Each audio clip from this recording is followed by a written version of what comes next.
Hi, thanks for joining us for the next edition of Branded. Today we have a special edition and we have Marriah, who is a survivor, as you all know who she is, and she's going to talk about her experience in the almost 8 years that she was in this life. We also have Virginia here today, who is Mariah's mother, and we're going to get some perspective coming from a mother. Marriah, the most common questions that I get anyways is, how did they get trafficked? Why did they run? Were they manipulated? Was it a boyfriend? There's so many of these questions going on, and I know that today you want to focus on like the middle ground of what it's like being trafficked. So what was it like? Sorry, you guys, needed a second. So yeah, Gina, I think that so often it is those how did you get in and then how did you get out questions. And while I don't mind if you have some of those, or if anyone else has some of those, of course that's important too to understand. But there's just so much through those years in the middle that I think that people in society, that even me at that point didn't understand. And so I've spent the last, well, next week will be 5 years since I've been out. That's awesome.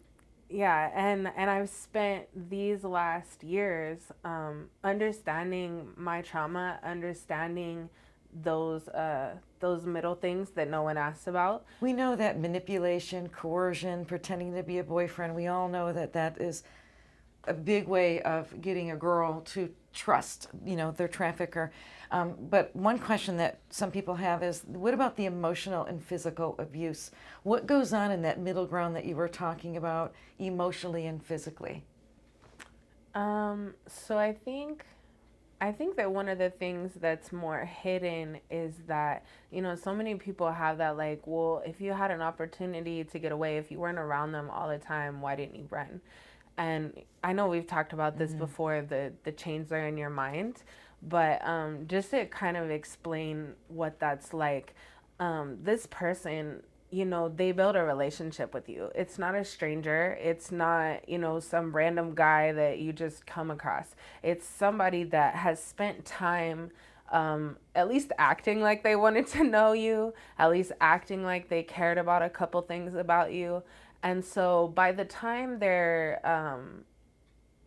asking you to do things that you might not have done in a different kind of situation, you're so ingrained with loyalty to them. And especially as a young girl, especially when I was younger at the beginning years, it was like, growing up, it was just me and my mom. She was a single mom. And so I didn't have my father. I didn't have any male in my life that kind of gave me like that kind of attention, not like sexual attention, but just from a male figure in your life. Right. And so when this person walked into my life, and he filled in a lot of these gaps that I was searching for to be filled. Once he wanted me to do certain things, it was almost like I, in a way, wanted to, because I thought if I didn't, that I would lose him and lose that little piece of stability that I hadn't had. And so, In a way, was that like you showing him how much you love him, is that I'm willing to do this for you, even though I don't want to do this, I will do this because... 1,000,000%. It was that. And it was like that with all of them. And I think that's another thing that a lot of people don't understand. During those years, I had 6 different traffickers. So it wasn't just one person day after day. It was different situations with different people. It was, I would find a way away from someone, but then the shame and the guilt and the what else could I do now after all of this set in, and another person found me in that vulnerable state and used that to exploit me. The fact that I already knew how to do it and that I had been doing it, and the fact that I thought there's nothing else there's nothing else I could do. And so, with all of them, it was like that. It was a love and a dedication that I felt like I wanted to make the most money, so take the most dates that I could in a day. It was, it was, I wanted to always look right and speak right and never, they call it be out of pocket. Like I never wanted to do anything that was against this person, not only because there were consequences, physical, emotional, sexual, whatever consequences, but also because the ultimate consequence of losing this person that I felt so obligated to please. And it was because every day, little bit by little bit, they took what was me and chipped it away and instilled what was them. Were there other girls that you lived with? So you say that you have this connection with this guy. Did this guy have connection with 2 or 3 other girls as well? Oh yeah, absolutely. At the very least 2 or 3 others. And so was it you or them trying to be the best or be the shining star? How does that all work out? As sad as it is, Gina, we as women were kind of pointed against each other, because had we come together, we might have realized, what was really going on and disagreed with it. And so it was this constant state of, and now that I look back on it, I see the manipulation of it. I see the mind games of it. I see like this man who would come into the room, it's me and 2 or 3 other girls, working in the same room. And he tells one of us, you get to spend the night with me tonight. Come up to my room. And the rest of us are left thinking like, oh, I have to work harder. I have to earn more. I have to be better. I have to be perfect. I have to, to be able to have that. Because I think what a lot of people don't understand, and I know we talked about this before, is like you have to hold on to something else so that in that moment when you're doing these dates, when you're having these experiences, it's like you're not really all the way there. You kind of place yourself somewhere else.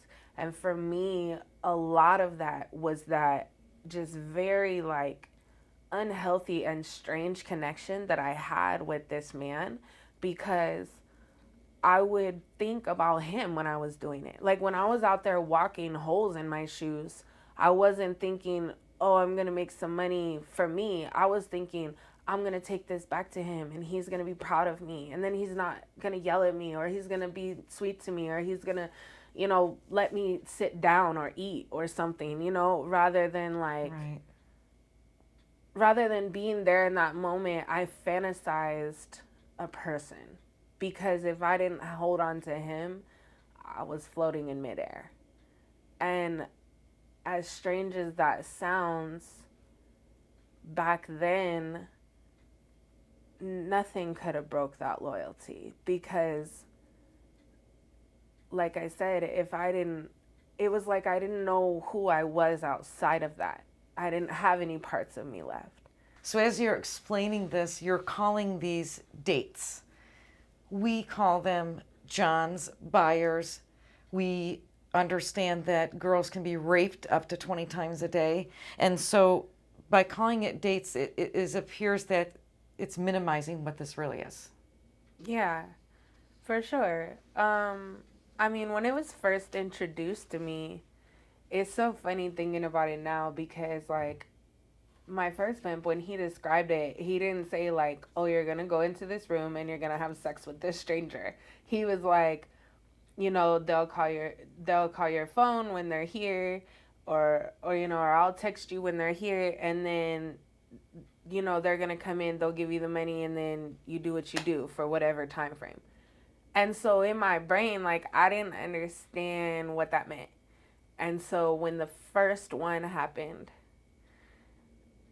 and I realized like, oh, I'm supposed to do that with you, it was like, at that point, I was already so far past the threshold that I felt like I couldn't turn back. Like, there's already a man in my house, or in my room, who's given me money, who is now standing in front of me, intimidating because I don't know who you are, expecting something from me. So, and then after that first one, and the boyfriend outside the room expecting you to do this. Expecting me to come back with what he wanted. And it was like, at this point, like, how could I say no? Because I'm gonna make this person angry, who I don't want to make angry, because I'm loyal to him. I have, whatever, this multifaceted no, whatever. You have this loyalty to him. Yeah, okay, I'm loyal to him. And so at that point it was like there isn't a no, and then after that it was like, well, I've already done it, I'm already this. So I just kept going.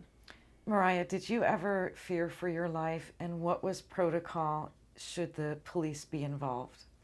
I think that in the moment, even times when I was afraid, I think that I didn't even allow myself that level of feeling, because it's like I wasn't allowed to.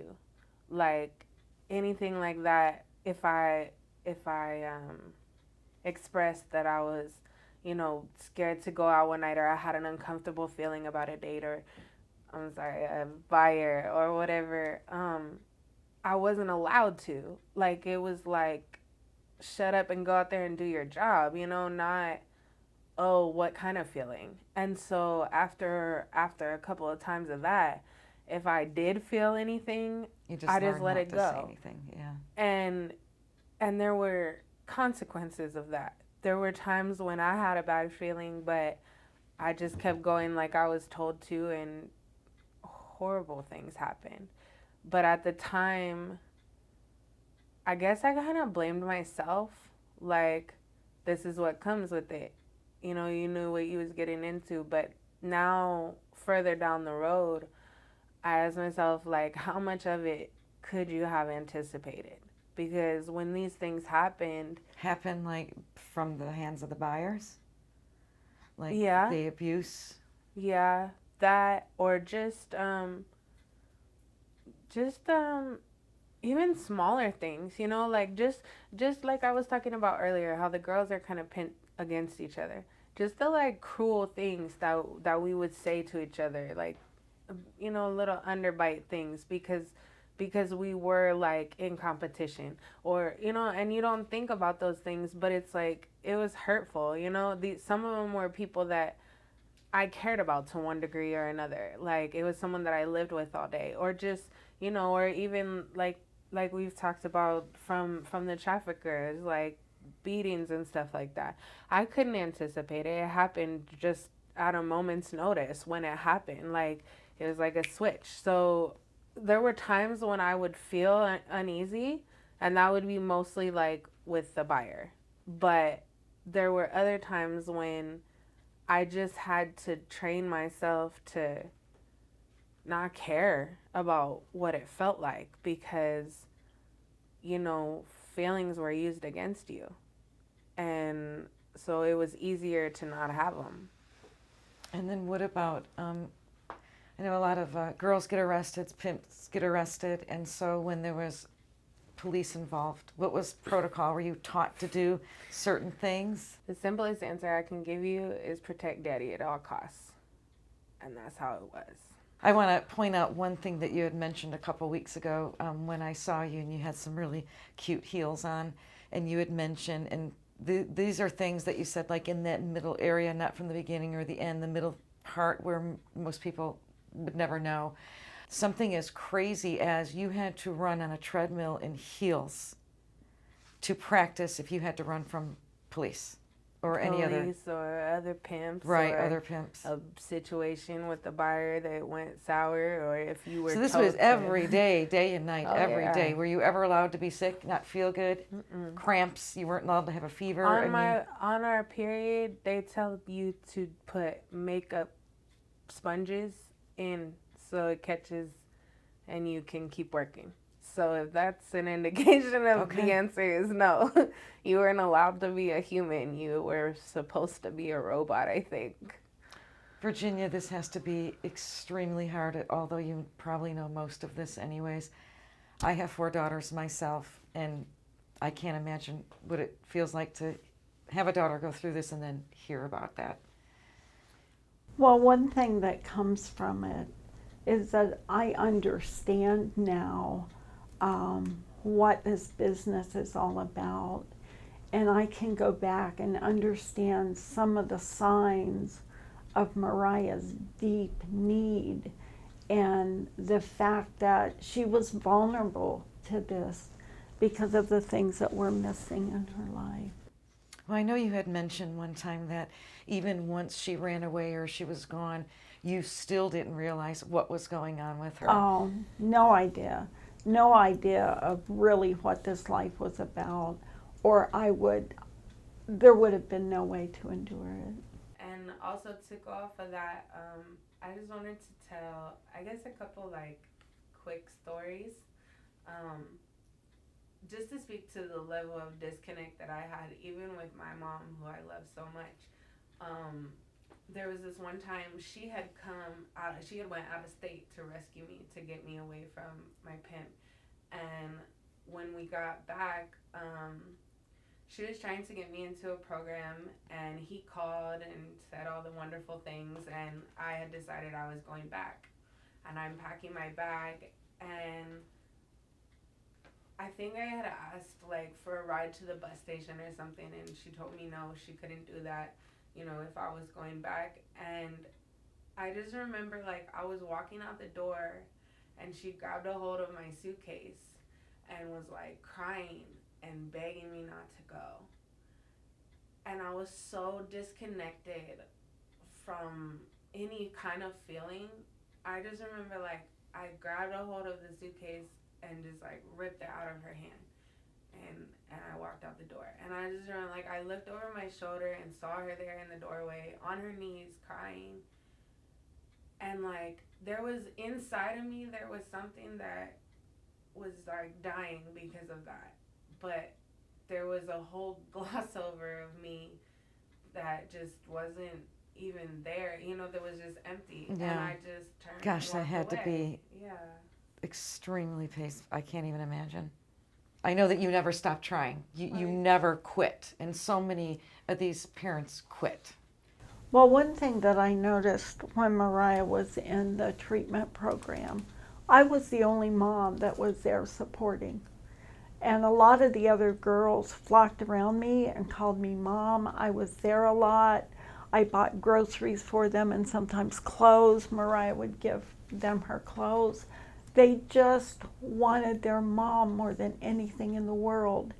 And I know there were times when I felt like I have to walk away, I have to let go, I can't stand this anymore. But somehow I never did. With support of a wonderful friend who prayed with me when I couldn't take any more, and just the help of God and knowing who Marriah was and just wanting her back.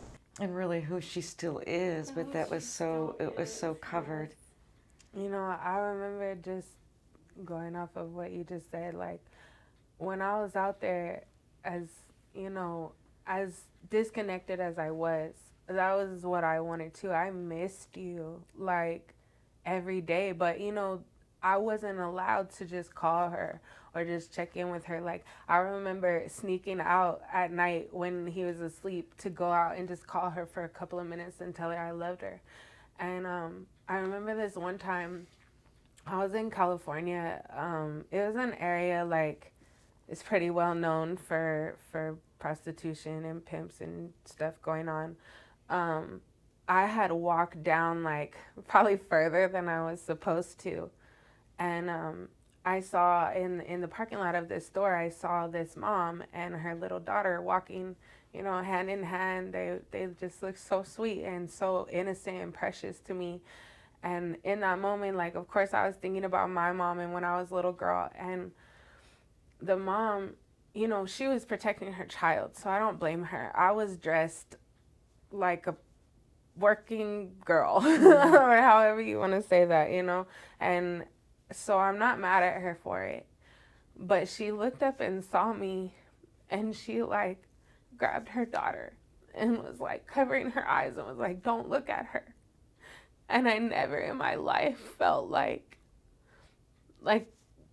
I just felt like trash, like I didn't matter. And I think that small things like that, people not looking at me as a human anymore, not the buyers, not the pimps, not the outside people, didn't even see me as a person. And so there were so many times when, yeah, I could have got away, But it was like, to what? Everybody hates me. I've hurt people that I love. I've done these horrible things. Nobody is ever going to see me as anything else. And that's things that were spoken onto me and things that I decided for myself. But the level of pain that I felt in that moment was like, how could I ever come back from this? And I don't, like I said, I don't blame that woman. Right. But it killed a part of me. It really did. And I love you. I'm crying. Was that, I just wonder, and little things like that happen, so that the girl and the mother, I'm sure it brought you back to when you were a little girl. You didn't wake up one day and say, I want to do this for a living. Yeah. Was it little things every now and then you think that, like, maybe God put these events or these things in front of you to wake you up or to push you out? Or what was it, final straw, like, I'm not doing this anymore? How did you get the courage or the strength to just say, I'm walking away and I'm going to take my chances on the other side? Okay, so next week is the anniversary, as you know. It's like 9 days away.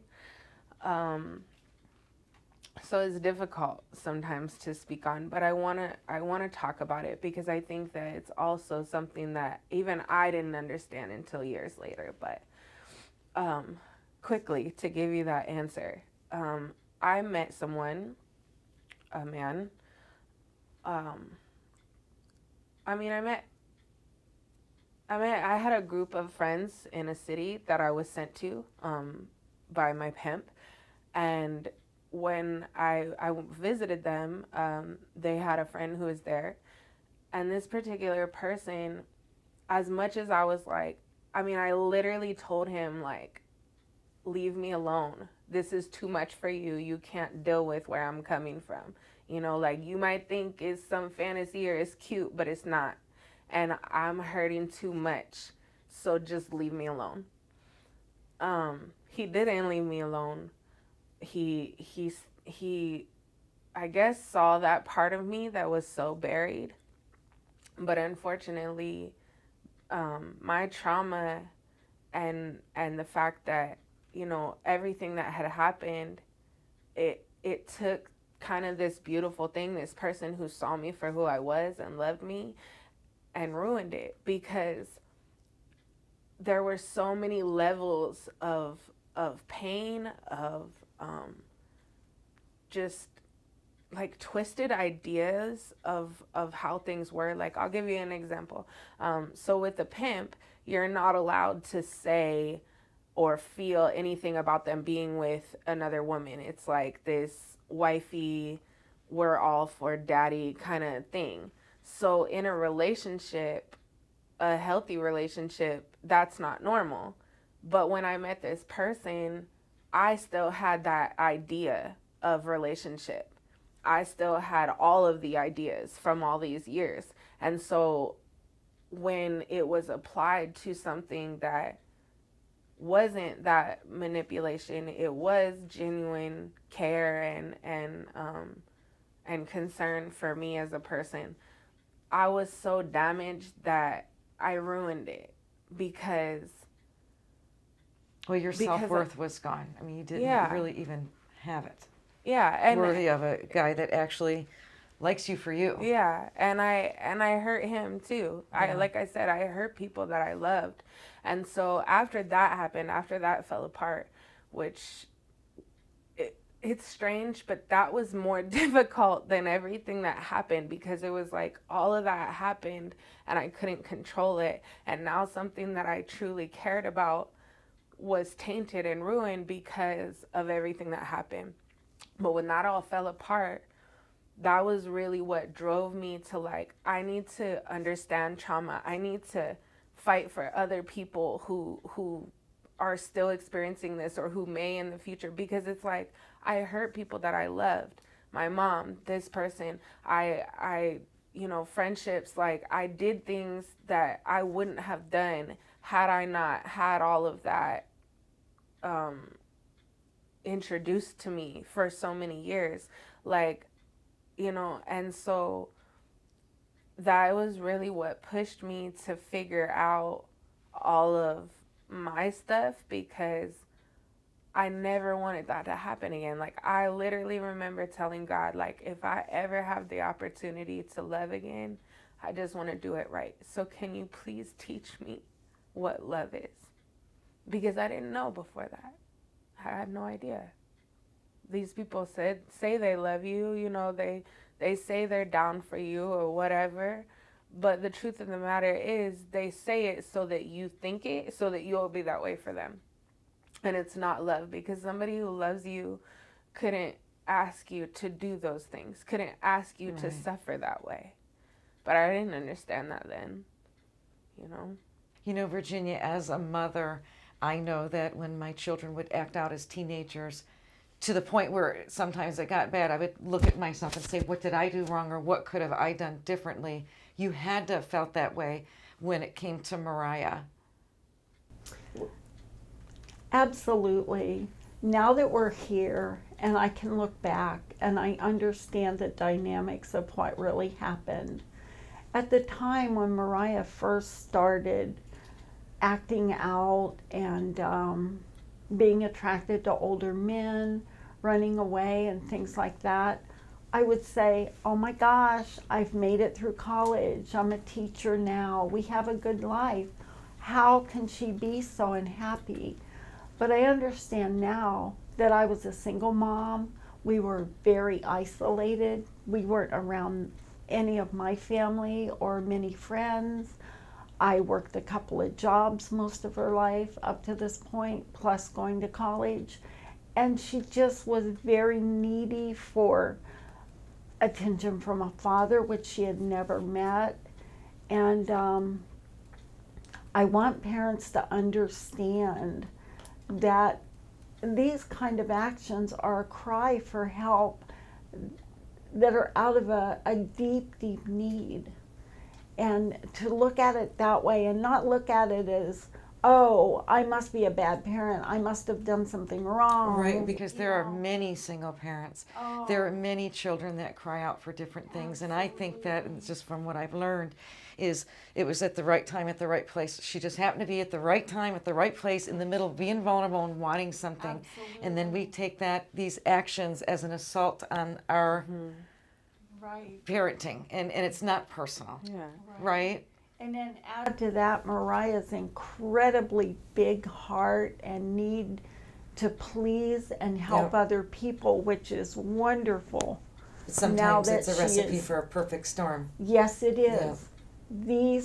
These people who are preying on children are so in tune to that, and they find young people with deep needs and also the need to please, and they prey on every part of that. So I want parents to understand and look for those signs and please pay attention. I don't want this to ever happen to any other mother and daughter. I have loved Marriah through this. I have endured it. We have made it. But And what she- courage, honestly, what courage and vulnerability for the two of you to sit here and be so open to who knows who's going to watch this video. I seriously cannot thank you enough. We can't get this from a book. We can't get this from anything but how real it really is with you two. Thank you. Today's episode was extremely deep and heavy as we're all sitting here in tears. But should anyone have any comments, questions, anything, please feel free to comment below or go to the website and we'll be sure to answer it. Stay safe, stay aware, and we'll see you